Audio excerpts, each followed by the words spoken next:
What's up? Welcome. It's time for another edition of ACC Baseball Etc. As always, presented by our good friends at Pitch Logic, the system used by players, coaches, scouts, and instructors at all levels of play, from youth leagues to the big leagues. The easy-to-use and affordable technology makes the platform accessible to every player at every level. All the metrics, all the features used at the highest level. You can go to pitchlogic.com for more information.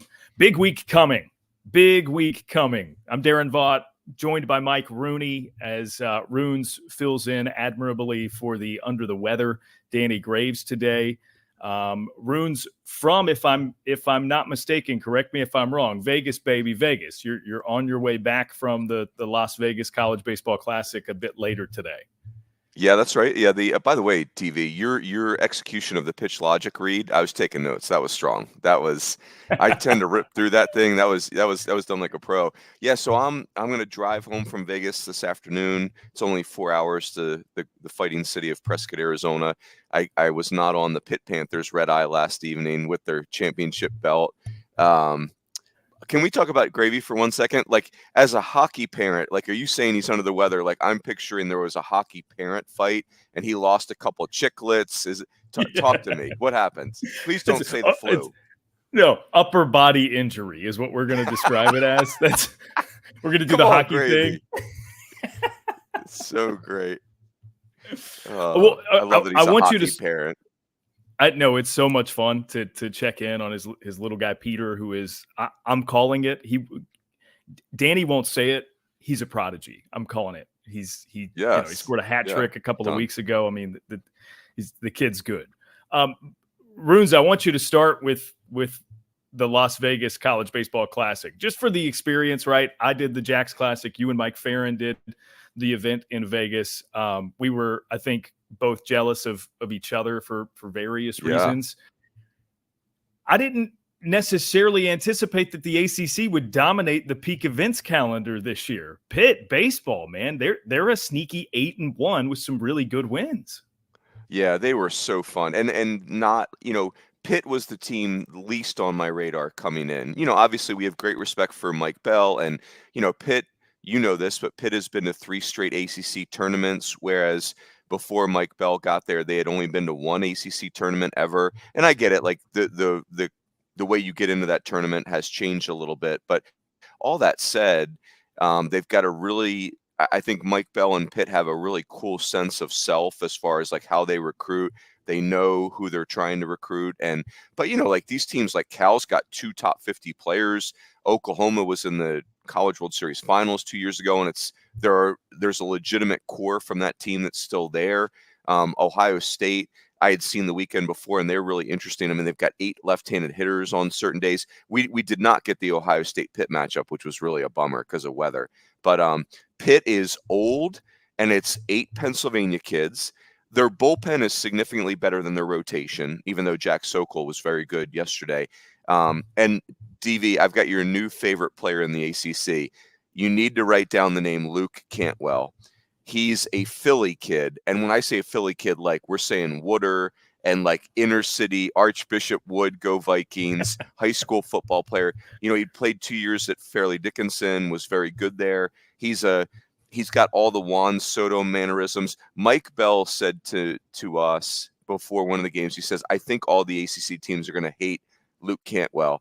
And I actually said to Mike, if they don't hate him, I'll be disappointed. Like he's got that swagger, and I don't think you could really hate him because he's a good-spirited kid, but he's a showman. He's really fun. Luke Cantwell, first baseman for Pitt, left-handed hitter. He was on base, I think, 9 times in 2 games this weekend. Wow. I did write the name down. Can't wait. They are at North Carolina this coming weekend. I've got games not including those, but I'm thinking maybe I can slide over there and catch a little bit of them in person. So that's good. Generally, good time. The event, I mean, I like to brag on our peak events people that Jacksonville went off without a hitch. It was awesome. Another ACC winner in Virginia at that event. How was the event aside from having to miss a game or two because of the rain? Yeah, just like what you described. I heard your podcast with Gravy talking about Jacksonville, it was exactly the same. Like, it's an incredible facility. The peak events folks are just on point with everything. They attract good teams, and like the it feels like a regional is not just a cliche or a line. It literally feels like a regional. The way coaches are managing pitching staffs, and Oklahoma, they lost game 1, and so did Cal, and you could see them maneuvering as like the 201 teams in a regional. And the talent level was cool. The Vegas facility I'd never been to before. It's just gorgeous. And it plays unique. I think that's the other part of a regional, is you're often playing in a facility that you've never been in before. So how quickly can your players acclimate to a pressurized environment that they're not used to? But yeah, it was on point in every single way. It was so, you can see why there's such a demand for more of these events. Now, I don't know if the peak events folks can do more than 5, but you could see why there's a big demand for these things. Yeah, no doubt. Looking forward to continuing that partnership and continuing to do those as the years go on. I was going to ask, in your stylings, I was going to do a session of some inane banter, because I had assumed you were going to be in a hotel room, and I wanted to take a moment to mention the weird art in my hotel room. I don't know if you can see this room. Yeah, so I'm weird currently art in Dallas, Yeah. Texas. I'm about 1.5 miles from SMU's campus. I'm doing some ACC scouting. SMU, a storied intramural baseball program. I'm going to try and convince the higher ups to maybe get that to go varsity. I'm actually calling a basketball game at SMU a little bit later this week, but that's what cool. I'm telling people. But yeah, this is clearly, it's a watering hole, and it's a horse drinking out of a watering hole, which is a very Texas thing, Runes. But I can't, I first saw the image and thought it was a belly button. It seems very seductive to me. So I'm sorry that that's in the background. This is a family show. I'll try to cover it up with that my is noggin. cool though. That is, yeah. I don't tend to notice things like that, but you're right. There is a lot going on in that painting. There's like 7 or 8 themes just right out of the chute. I'm just saying, in case you're not watching us on YouTube and you're listening, just know that Salvador Dali would have a heyday with this conceptually. He would. He really would. I don't know how often he ever visited Dallas, Texas. Love it. This is the opening week of ACC Playrooms. Big week. I myself will be at Duke at Wake Forest on Friday, so I get that massive game 1 of that series. Assumedly Jonathan Santucci versus Josh Hartle on the mound. Florida State is one of only 5 undefeateds at the Division I level in NCAA baseball. We just got a lot of good going on. What sticks out in your mind? Clemson got 2 over South Carolina over the weekend. What are some things about the opening of conference play that intrigue you? I think what I wrote down when I was trying to gather my thoughts around the ACC is that there's a lot of really good, fun stuff, and then there's a lot of stuff that, like, I would be concerned about too, which in the middle means that, hey, we don't really know. Like, Wake Forest offense is still, Nick Kurtz has not clicked in yet, which is weird. Like, I would never have thought that. Duke has been great. They lost to Akron. That feels really weird. Virginia, you mentioned, won the Jacks Classic, and then they had their hands full with UMass, who's the number 10 team in the A10, although maybe they're not. You and Gravy last week talked about St. Bonaventure giving Louisville a hard time, and they're the 11th team in the A10. And then, Miami has a weird record, considering that I actually don't think they're playing poorly. I think I'm somewhat encouraged by Miami. So I think I believe the ACC has shown themselves in the non-com to be very strong, but there's been a couple blips on the radar. Hey, the freshmen have been fun. Daniel Cuvée, I totally whiffed on him. He's been awesome. I mean, Drew Burress is kind of one-upping Tommy White, which is super fun. And but the fact that you have Duke, Wake Forest right out of the chute, that's a blast, because that's like a top 10 matchup just to kick the whole thing off. Yeah, in a pitching matchup that, again, it's a couple of eventual first rounders in all likelihood. I'm interested in Wake Forest, sort of in the way that you're describing Nick Kurtz. Like, Wake's fine, right? Their record's good. They're winning games. but they're winning like 1 and 2 run games against Binghamton, who is a good program. But it's not the eye-popping stuff that you would expect out of Wake Forest at this point, right? And I mentioned Josh Hartle. He's 3-0, and he's been really, really solid, which is exactly what he's going to give you, and he's going to give it to you all year long, which is what makes him great. There's just not been like the, wow, he punched out 12. Wow, like, he went 8 scoreless from him or Chase Burns for that matter, or Michael Massey in that rotation. And I was at App State doing a basketball game on ESPN Plus over the weekend or on Friday. And a listener to the show, his name's Eric, shout out Eric, came and found me. He had emailed me previously about the show, and he's a Wake Forest fan. And he was clowning me a little bit, and he was like, you guys still aren't talking Wake Forest enough. I'm like, they're the number 1 team. Come on. We're trying to show some love elsewhere too, is the thing. So this is my talking about Wake Forest for Eric, specifically for Eric. They're fine, right? You're not worried about Wake Forest?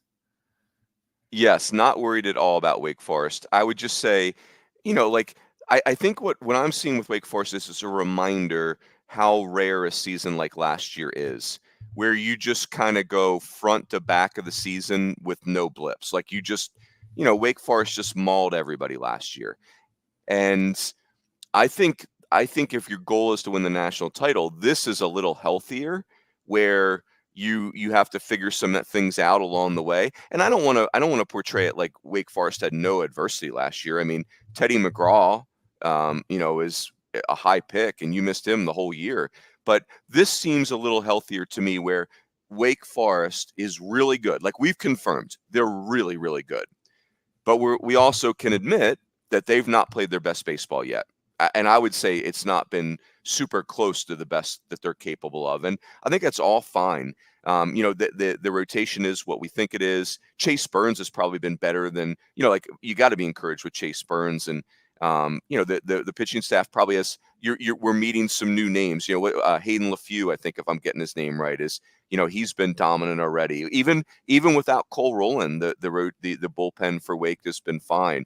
But I will say, if you're a Wake Forest fan, I anticipate the ACC season will be significantly more challenging for you this year than it was last year. And I think that's totally okay. I actually think it'll help you get to Omaha.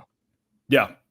I think you can put money on it. They will lose an ACC series this year, which was not something we even fathomed last year.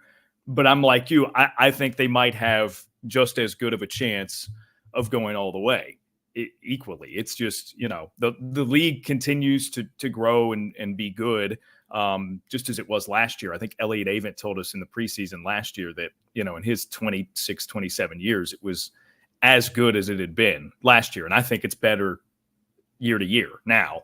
So, yes. Yeah, I'm with you. I'm really excited, really anxious to get to the couch and see those guys play. And I've seen Duke a time or two already this year. So, but I have not had Jonathan Santucci, and that dude's been on a tear. Just got my vote this morning for ACC Pitcher of the Week, as a matter of fact. So he's looked really good.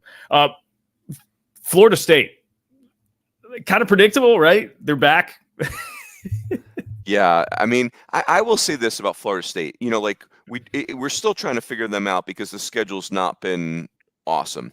And in fairness to Link Jarrett, when you have coaching transitions, 2 things tend to get mangled up. One is recruiting, one is scheduling, right? Like the scheduling is so far out in advance. And, I think for Florida State, Gavin Adams being out, or it sounds like he's out, like that is going to be interesting. But Cam Leiter's been awesome. Jamie Arnold has found another gear. But and no offense to Western Carolina or Butler or that Greenville tournament they're in, but I think there's still more to learn about Florida State. However, like James Tibbs has been awesome. Cam Smith has been awesome. Like I think their offense is going to be an absolute nightmare for teams in the ACC. Can Jamie Arnold sustain this? I'm really curious to see Jamie Arnold, because last year he was kind of one-dimensional, and he would be real. Like Jamie Arnold would go through the lineup the first time and just carve everybody up, and then things, it'd be that scene from The Naked Gun where there's nothing to see here. Please disperse. Second time through the order, and but he looks like his numbers are outrageously good. So, but yes, like the answer is Link Jarrett having this program humming in season 2 is the most predictable thing ever. And they're going to go on another crazy run. Like they're going to be good for heretofore, if that is such a word. And yeah, like I can't wait to see them play like get into the meat of the ACC schedule and let's see what we really got going on here. Because my impression is that they're very good. Yeah, that's mine as well. I feel that way about a lot of ACC teams too. Boston College at NC State this week interests me because I love what Todd Interdonato is doing, and BC's been pretty good to begin the season here. Pitt at North Carolina, I mentioned, is actually more interesting than it was a couple of weeks ago for sure. And then we've got Duke, Wake Forest, and Virginia, Miami. Those are the conference play series happening this weekend. So, all intriguing stuff, right? Like you talked about Miami. That's a really interesting series to me, with Virginia heading to Coral Gables too. And I feel like we're at the beginning of this thing, and almost every series is going to be this way. Notre Dame, Virginia Tech too. I failed to mention that one. I mean, that's a pretty interesting one as well. Yeah, I think if I was a parent of the ACC, if I was a parent and ACC baseball was my child, which is really you and gravy, but I'll co-parent for a second. I would be very pleased. Like as I look at my children, I'd be like, yes, this is exactly what you want this to look like, but also very curious to see how it plays out, because I don't see any of these ACC teams as the fully actualized version of themselves. Like Virginia has had dominant moments, and I looked at the box score this weekend, and Henry Ford, their freshman, hitting third. You're like, I didn't see that coming, but that's really positive, right? Like that kid is obviously really good. But Virginia's to contrast, I'll say this about the lineup too. I saw in at least one of the lineups, Ethan Anderson was down to 8th in the order, which again, is interesting. And you're trying to get him going while he is. He's way better than that. So that's the interesting good with the bad so far with Virginia, right? Because they're trying to get 100%. Him going in a way that is, I mean, he's had a fair start to his season, but Anderson is capable of way more. We know that. So I think that's fair. And you started to get to the pitching, like they're still trying to figure out what that is. Yeah. Yeah, and we know there's good raw materials there, but they don't have the grad transfers that they've had in past years. So some of these sophomore arms I kind of like that they don't have the grad transfers to lean on, because some of these talented sophomores are going to just have to do it. And the best version of Virginia is those kids kind of leaning into their talent level instead of being these uncertain projects. So yeah, like Virginia, what I saw this weekend with UMass, does that concern me? Short term, yes. Long term, not at all. Like they're too talented not to figure some things out. I'll tell you, DV, like Virginia Tech and Notre Dame, I think those two teams come into this weekend with really good records. That is the book cover for the league right now. Like even these teams that are way under the radar are really, really good and have handled their non-conference schedules, which that's exactly what you need as a league. You need Virginia Tech, and if I'm guessing, Virginia Tech and Notre Dame are probably coming in this weekend like 15-5, something total, and that's exactly what you need if you're the ACC, where these teams go out and establish the brand in the non-conference, and then we come into league play and let's figure out who the best teams are. Yeah, that's well said. Notre Dame, by the way, 8-2. Virginia Tech 8-3 prior to midweeks here. So yeah, like you're spot on. And like Virginia Tech handled a non-conference against Charlotte. It was a full series in Charlotte. They handled Charlotte. That's a good team that we suspect might even be a regional team. Those are the types of wins that you're dead on when you say that for a league, you've got to have those. Like this is the point into the year if you want to be one of the big boys, which the ACC is and has been. We know that.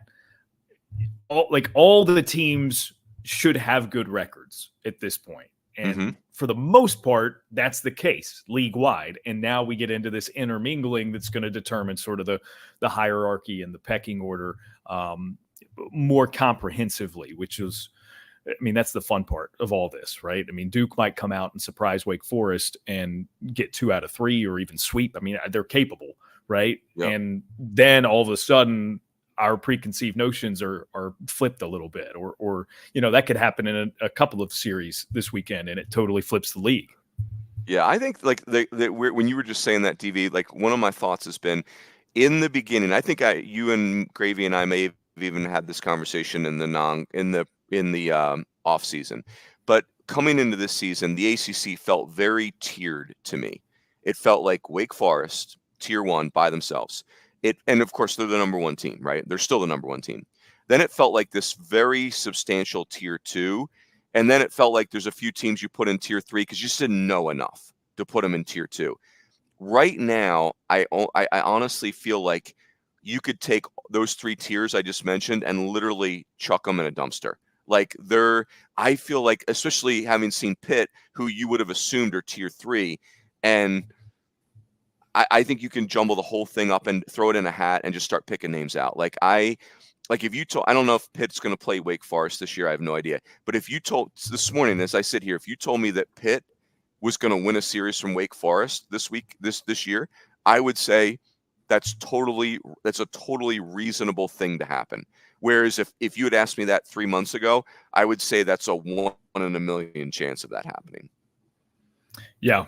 I don't think they play this year. I know that was the series where didn't Pitt get game 1 over Wake Forest last year, and then it was like right. uh-oh, and then Wake won by 10 plus runs the next 2 days, if I'm not mistaken, is how that works. So right. not this year, Pitt, but no, to your point that it could happen, and like Boston College is a team that's the same way. Virginia Tech, we've heard John Sheff talk about them as comparable in ways to his 2022 team that won 45 games and hosted a super regional. Like that's in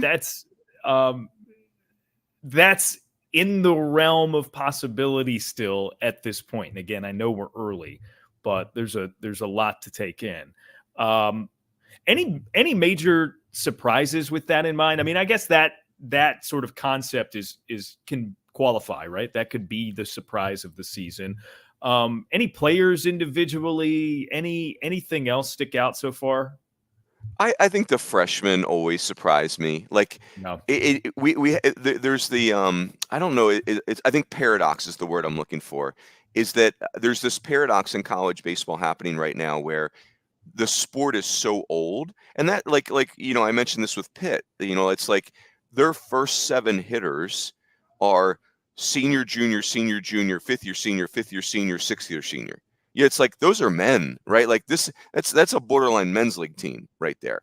And then they throw in a freshman like Ryan Zuckerman, who's pretty special, right? He's 6'4", he's 205 pounds. We saw him hit 2 opposite field home runs this weekend. Like, and so like when you see Drew Burress doing what he's doing, like, how are you doing that as a freshman against all these adults? And, you see Daniel Cuvée, who, Drew Burress is this little, like, dynamo, right? Like I don't even know what, like Tasmanian devil. That's probably the best way to describe Drew Burress, right? Like this little ball of energy. And I'm telling you, like, I've gone back and watched all of his home runs on Twitter, and it's like fastball, curveball, changeup. Like, I don't know what pitch you throw to him right now. And how are you that complete as a freshman? Daniel Cuvée is almost twice the size of Drew Burress. And so that means big strike zone, and you assume swing and miss and all those types of things. And Daniel Cuvée, when you in your preseasoning, when you interviewed JD Ardiaga, like he kind of talked about Cuvé's maturity and how he's a very intellectual kid, and that really caught my attention. And now the way he's playing has jumped out at me. So like the freshmen, are super interesting to me. Yeah, I'll add Luke Stevenson, the catcher at North Carolina, to that. I mean, he drove in 12 runs this past week, had a big sort of at the plate. It felt like his coming out, right, with his couple of home runs. He got a triple, which was the first for his collegiate career in there. And he's in a lineup, and you can say this about some of them.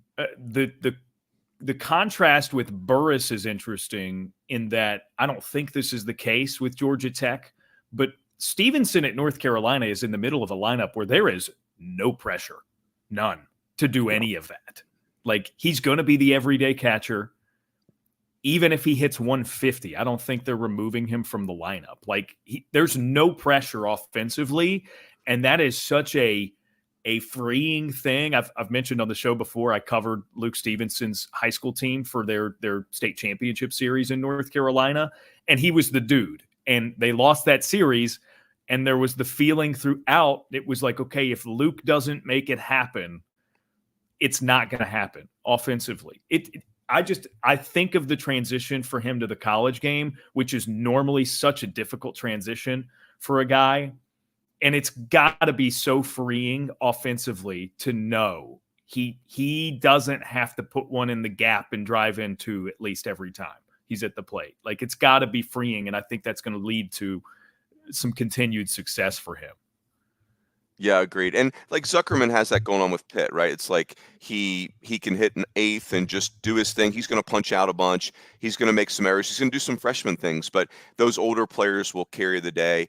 Cuvée does feel like, he's more in the middle of things like Burress. But hey, I saw Louisville's got Zion Rose sitting lead off at times. Like, Louisville's really searching for some answers, and they have a talented freshman class. I think that will be interesting. Let me ask you a question, DV, that I've been thinking about.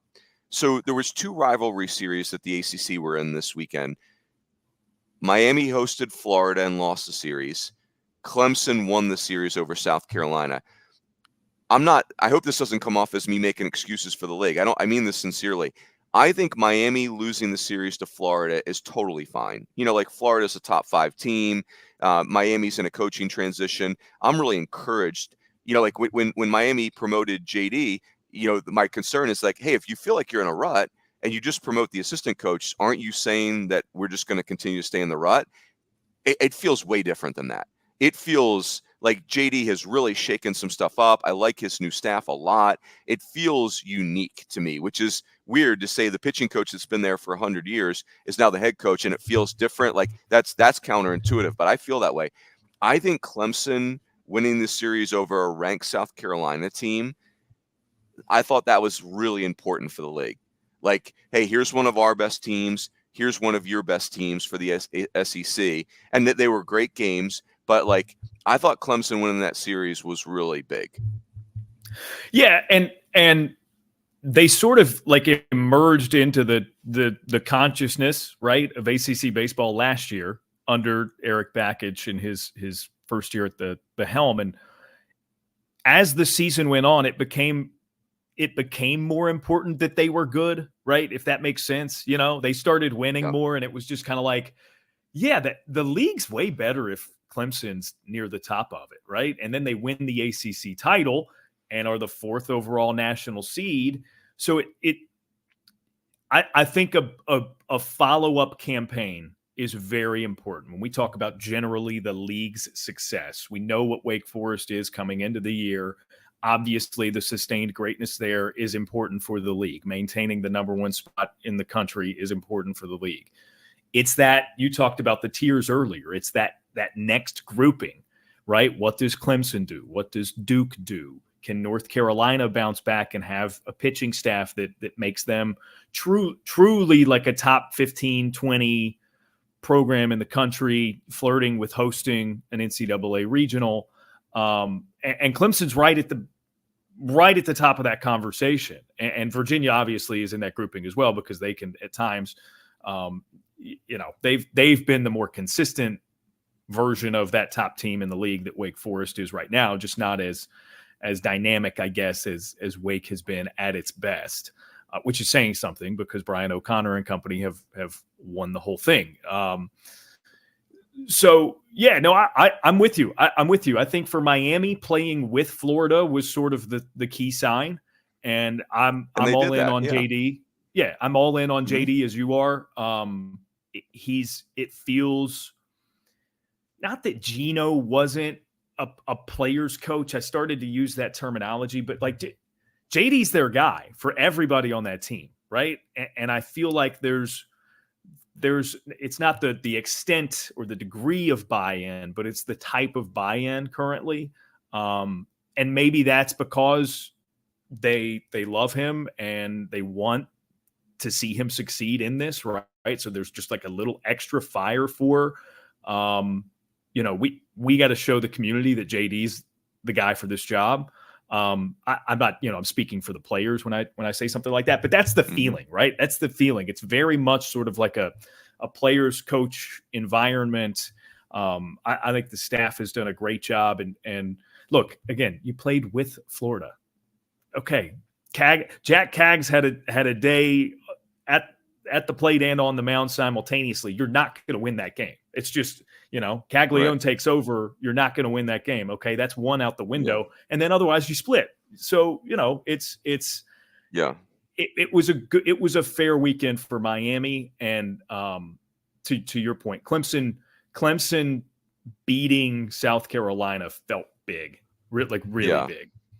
Yeah, and I would say, like, you made a good point about Gino. Like, what Gino accomplished at Miami was, like, there's the historic programs in college baseball are in a real pickle. I think about USC, Arizona State, Miami, Wichita State, some of those programs where the sport has changed so much. And I don't say that to diminish the accomplishments of the past versions of those programs, but Gino got Miami back to a place of, hey, we're going to regionals every year. We're hosting regionals a bunch. And then, you've just, there's some unluckiness, right? Like, you run into the national champion a couple years ago, and then Texas was hot as a pistol. Like, Texas certainly didn't look like a number 2 seed last year, but and so there's a million programs that would do anything to get to where Miami was under Gino. But the thing is, Miami wants to be, an Omaha team all the time. And so, that means, like, it's got to be the next step. And so, I think now the next step requires a lot of investment, like in this next iteration of college baseball. If you want to compete with Wake Forest and LSU and those programs, I mean, they are pouring money into baseball, which is exciting and exhilarating and wild all at the same time. So, I think the other challenge for JD in Miami is that you alluded to it earlier. The ACC is a different animal now than it was even 10 years ago. This league there is no place to hide. Like, those 10 weekends, man, you better have your A game. If you have your B+ game in the ACC right now, count on losing that weekend. Like, that's what it takes in this league now. And I don't care who you're playing. You could take your schedule and you could just take a black Sharpie and go through the 10 names.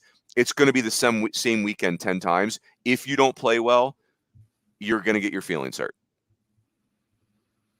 Yeah, and I think what you're alluding to can also apply to, like, a Dan McDonnell trying to get Louisville to bounce back. It's you can. I don't know that administrations necessarily are impatient given the expectations of these programs, and it's the expectations that oftentimes they put it on themselves, right? Like, Coach Mack very quickly helped that program ascend to something that it was not. And now the expectation is it will continue to be that. Well, what happens when you have one down season, you get some injuries, you get knocked up a little bit, or banged up rather.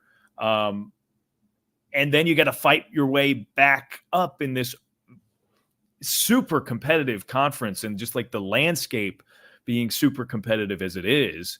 I think Coach Mack and the Cards are going to be fine, but like you said, they're relying a lot on some younger talent right now that is going to be there for a couple more years, presumably. So there's a level of patience that needs to be exercised when it comes to a team like Louisville, or even Miami in the post Gino DeMare period. JD had such a weird time recruiting because of the timing of his hiring. I mean, they weren't able to really make any moves in terms of transfer portal or anything like that. So it's a little bit of a scramble for this first year, and they've got a lot of fight in them. That's what we've seen so far. So I think, despite not necessarily having an optimal roster the way that he wants, and that's not to say there aren't good players. Like, again, getting a Daniel Cuvée to campus even is a feat. Yep. It's going to be a fight for them. And I think they're going to put themselves in positions to win some important games. And they're also going to lose some games, just like, the Florida series. It's top 5 team. You're going to lose games like that. But I think overall you can expect them to have a pretty good and competitive season. Yeah, and I think one of my hard and fast beliefs in college baseball is that the teams that are the most dangerous at the end of the year are, and this is not literal, this is figurative. I wish I had a better analogy than this, but I'll go with what I got. Like the teams that kind of see their own season die and live to tell about it. Like 2 examples from last year. TCU, wake up on May 1st, 23-20, under 500 in the Big 12, and you're not even making the NCAA tournament. You're clawing for the Big 12 tournament. They go 21-4 and are in the Final Four in Omaha. I'm thinking about Clemson. I had to look this up while we were talking because it just doesn't even make sense to me. Clemson waking up after week 3 of ACC play at 2-7 and ending up 20-10. Clemson finished 20-10. They went 18-3 in their last 7 weekends in the ACC. So those teams that have kind of, they've taken the knockout punch.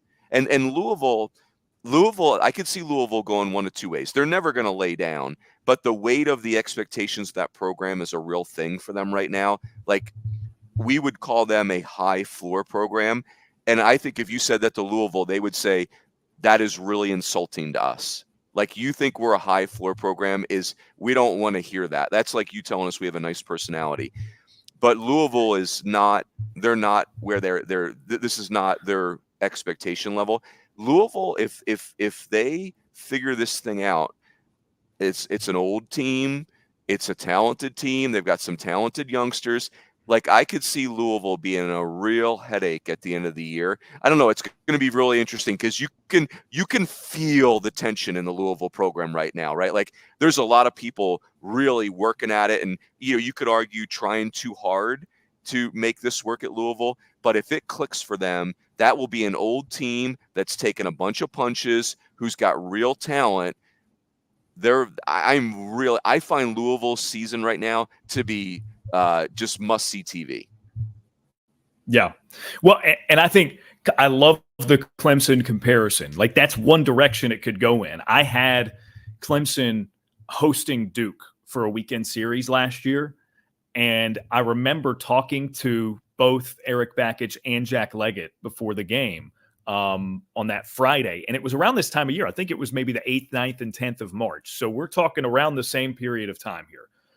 And they had, that was the peak, that was the tipping point that you're talking about, right? Through those first few weeks of the season, it was it. And I remember talking to Eric and being a little surprised at his bullish nature that, no, I think we're a tournament team.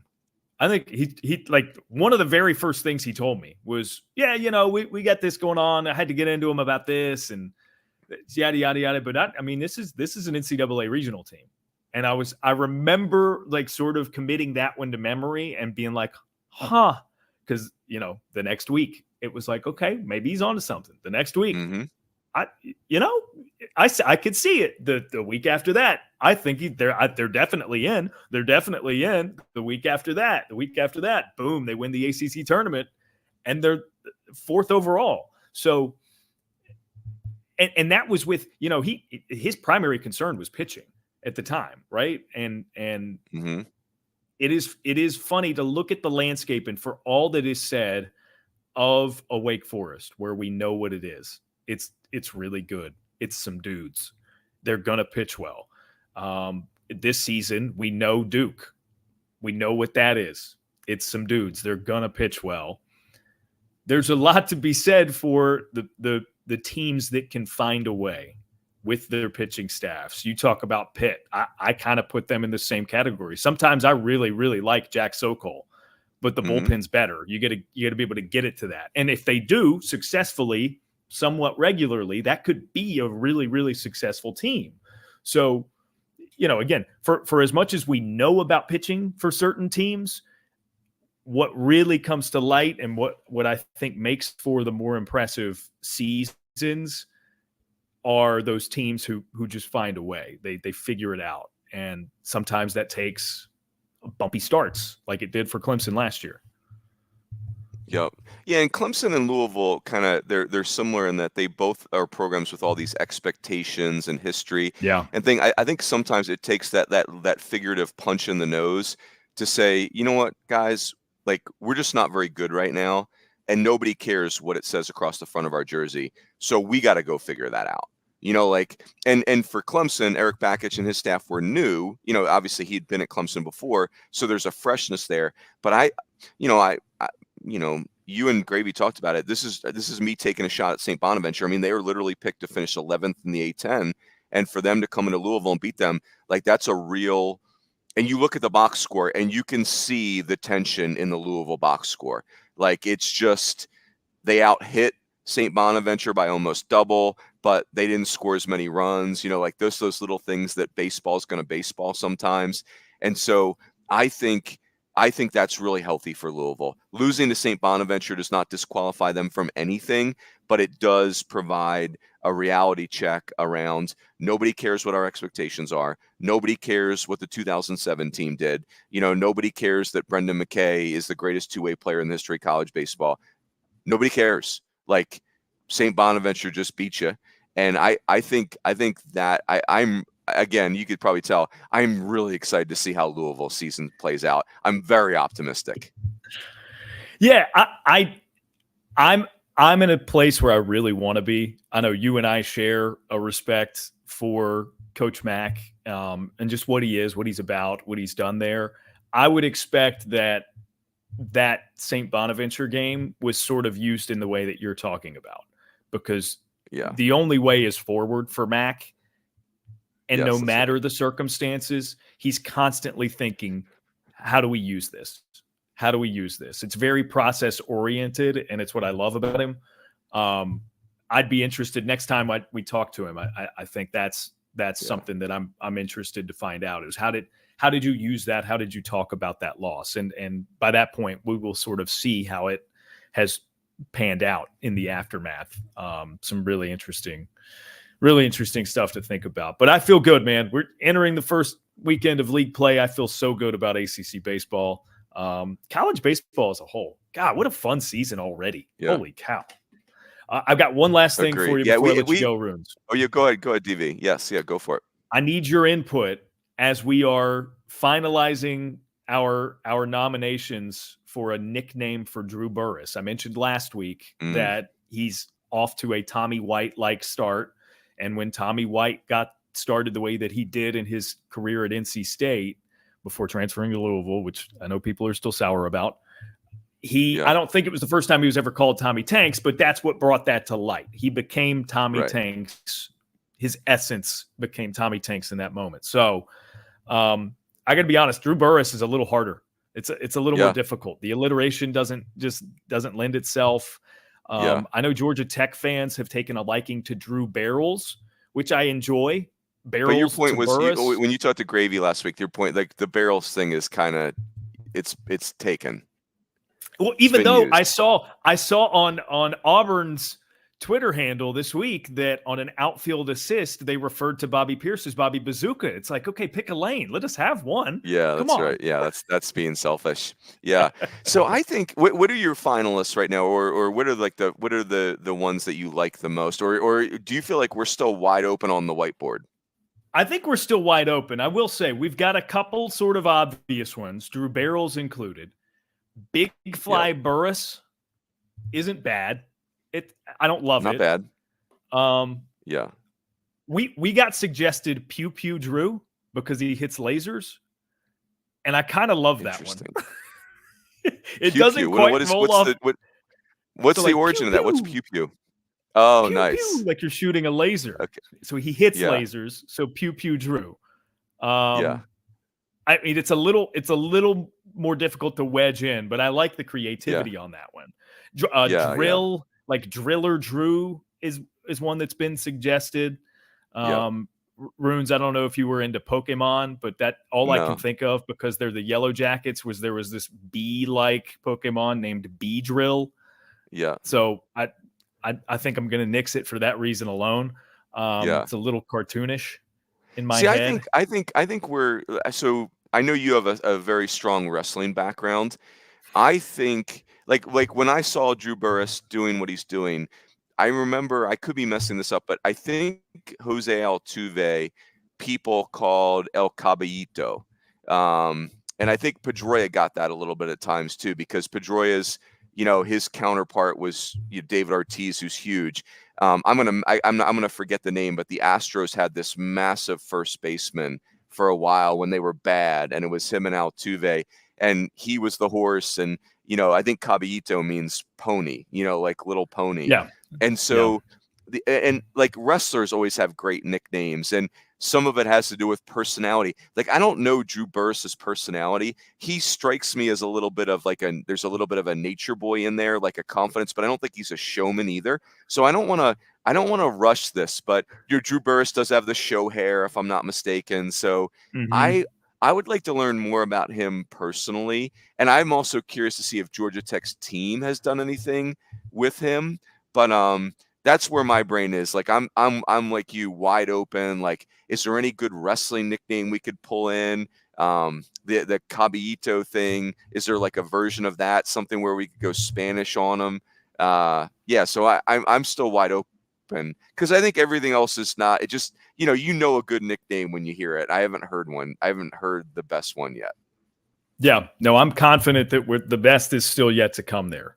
I'd like where your head's at, though, with something not as like conventional. Maybe we don't rely on throwing the name in there. Nature Boy. Again, I don't know if it's a good fit, but there might be something there. We will investigate further. You know what? I'll hit him up, and it would be great if we could get Drew on and get his thoughts on the matter. Hey, what do you want to be? I'd like to understand his personality more too. Like, I think who he is as a person is gonna factor in here. Yeah, I think you're right. I know Danny Hall said he plans on graduating in 3 years, which at Georgia Tech is, that's a thing. But that's about, personality-wise, that's about all I've got on Drew Burress. So to be continued. That's right. We will put a pin in that. All right, that does it for our time today on ACC Baseball Etc. Runes, I appreciate you just like being a dude, being a team player, stepping in for Gravy from Vegas, baby. Vegas with all the beautiful Enjoy babies. These conversations very much. Yes, thank you for having me. All right, that'll do it. Reminder, subscribe, rate, review, tell your friends, follow us on social media at ACC BSB ETC on most things. So, you know the drill. All that fun stuff. Thanks for tuning in, and we'll talk again soon.